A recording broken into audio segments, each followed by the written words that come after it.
അതെ അതെ, ഇങ്ങനെയായാൽ നാം എങ്ങനെ ജീവിക്കും? മനുഷ്യരുടെ പരാതി കേട്ട് മടുത്തു. വാഴ തിന്നു, കരുന്ന് നശിപ്പിച്ചു, ചക്ക പറിച്ചു, നീ എന്നെല്ലാം കേൾക്കണം.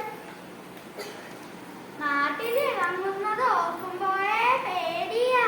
പടക്കമെറിയും, വെടിവെക്കും. ഞങ്ങൾ കിഴങ്ങ് കട്ടു തിന്നത്രേ. കതിര് കൊത്തുന്നു, പഴം പോഷ്ടിക്കുന്നു, ഞങ്ങളെ കുറിച്ച് പട്ട് പരാതികൾ. നമുക്കും വിശപ്പില്ലേ? അതെന്താ ആരും മനസ്സിലാക്കാത്തത്? മനുഷ്യരെങ്ങനെ കുറ്റം പറയും? അവർ അബ്ദാച്ചുണ്ടാക്കുന്നതല്ലേ.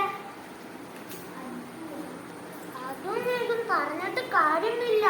നമുക്ക് നല്ല തതുമിടിക്കില്ലേ? നമുക്ക് വേണ്ടത് നമുക്ക് തന്നെ കൃഷി ചെയ്യാം.